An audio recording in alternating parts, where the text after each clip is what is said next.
Hello, welcome to Ellen Ruth Soap. I'm Ellen, and today I am making my first Christmas soap of the 2021 season. I'm going to be making, it's called Peppermint Candy. I'm actually going to call it Sweet Mint, I think, but this is the fragrance I'm using. It got great reviews. I've soaped with this before. It soaps wonderful, and it's very minty, but it has a little sweetness to it. It's so candy. It smells like peppermint candies. You know those, I think they're called butter creams, those little kind of chalky bits, and they're minty and they melt in your mouth. Yum. Kind of smells like that to me.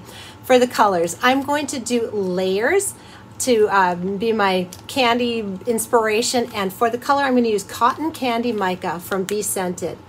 And this is a very sort of reddish pink, but I think it's beautiful. So I am going to split my batch into several different layers. We're going to do a white layer. I'll use a little titanium dioxide. We'll do white, pink, and then I am going to do a twist top, and I'll talk you through that when I get there. I did it last year. I loved how it came out, and I'll show you it's kind of a twist, if you will, on a scoopy top. It's a little bit different though. That's my hope, to do my peppermint twist top on this soap. I hope it works out. Oh boy, now the stakes are high. I laid it out there all for you. Okay, I put it on the line. We're gonna go for it.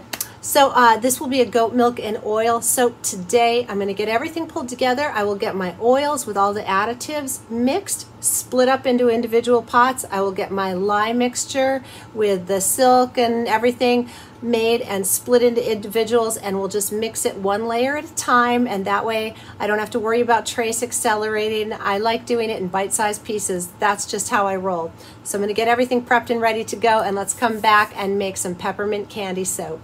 All right, it's additives time. I've got all my butters and oils in here ready to go. I'm going to add all the additives in here before I split this, and this also has the fragrant oil in it. Number one, I've worked with it before, soap's great, and number two, I'm dividing it up into these little containers, so I want to make sure that the fragrant oil is split evenly.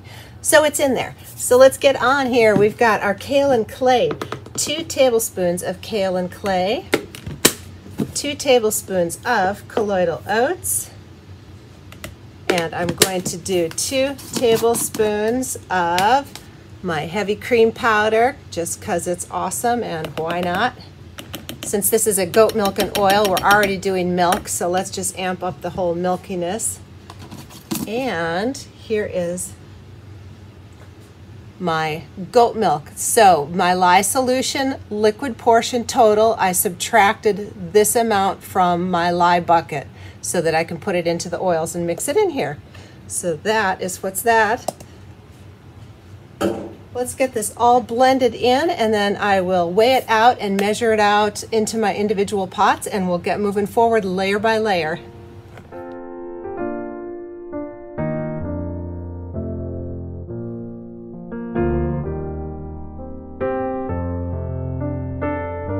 All right, we're ready to start layering up. This is 1/5 of the oils and all the additives, and 1/5 of the lye solution, which does have, let's see, tussa silk fibers, cane sugar, and sodium lactate. And I'm going to start with white, and then we'll do pink, and then white, pink, all the way on up. So for the white layers, I am going to add just a little bit of my titanium dioxide. This is water-soluble TD mixed in water, and it's 1 part TD to 2 parts water. If you're going to use this within a couple of days, you don't need a preservative. I don't. This lasts me a week or so. I do put a little bit of Optifen in here per volume, just because it's a water-based thing. It has a couple of marbles in there, you can hear, so you mix it up, and it's ready to go. So if you want to mix it just as you're going, you don't need a preservative for TD. I just do that because this bottle lasts me a little bit. So if you want to skip the preservative, just make it for each batch.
All right, so my battery died when I did the top, so let me tell you what I did. I took my baby spoon, I took the little pointy end, and I just did very shallow scoops. I waited till this was thick, about 5 minutes after I poured in the little layers, and I did little shallow dips and kind of twisted it when I came to the top. So that's how I got the little like mini candy cane looking twists. And I am so sorry about the camera cutting off.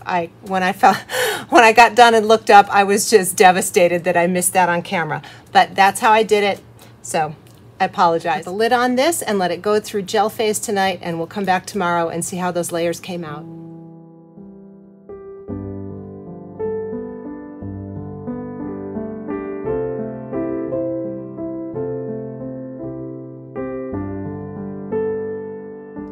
All right, it's the next day, and these smell fantastic. I am so colossally bummed out that the camera went off when I was doing the tops, because isn't that cute? It looks like a little peppermint twist.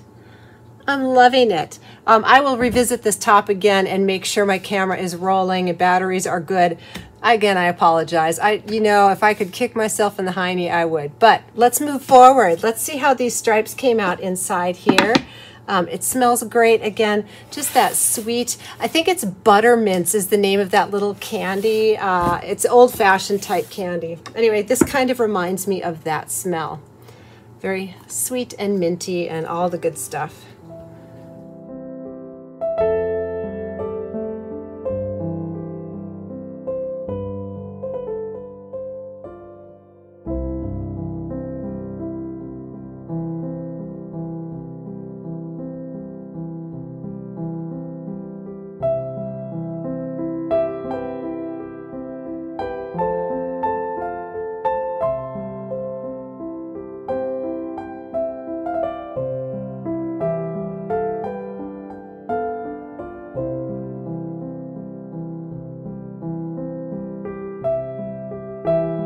And I'm back with the lovely Olga, and it's time to cut bars.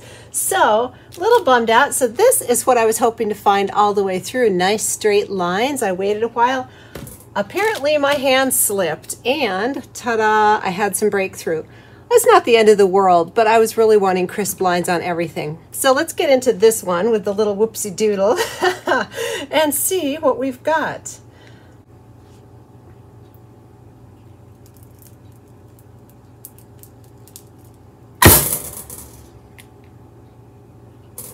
All right, so yeah, that's what I was hoping for. And isn't that top fun? It looks like little twisty candies.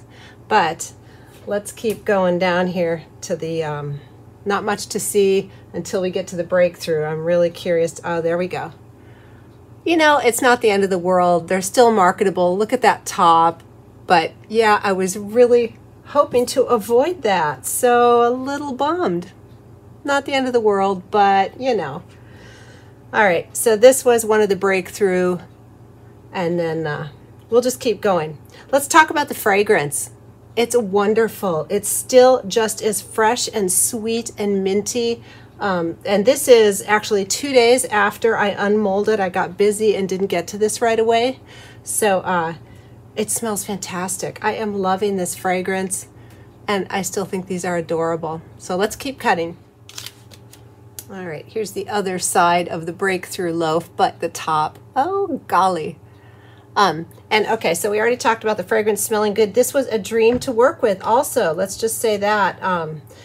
And for a peppermint, a sweet peppermint, this does have a little vanillin, but it's not going to discolor a bunch. So I think this is a fabulous option for winter soaps. I love it. Actually, I would use this. I would use this fragrance anytime. Let's be honest. I think it's that good. All right. Let's keep going here. These ones are straight. And let's get into my wiggly. There we go.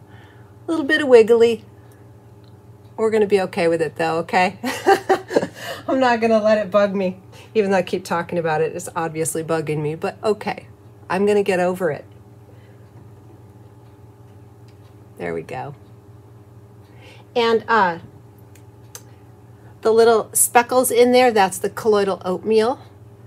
They just kind of add a little speckliness to your soap. So if you ever want like a pure, crisp white, don't add the oats in there. But I think it's beautiful.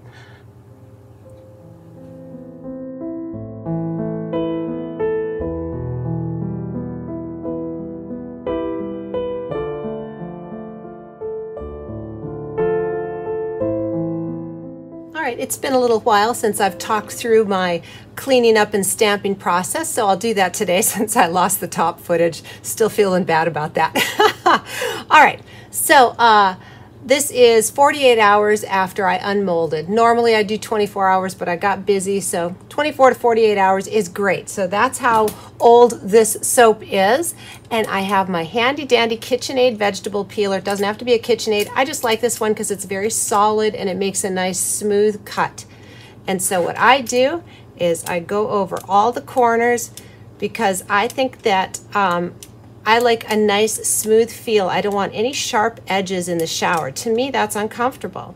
So this feels very nice and smooth in your hand. It makes a really smooth bevel. So I do that first, and then I pick a side on my soap, and here's my soap stamp. Obviously a wood handle, and this is a really hard, like resin type plastic.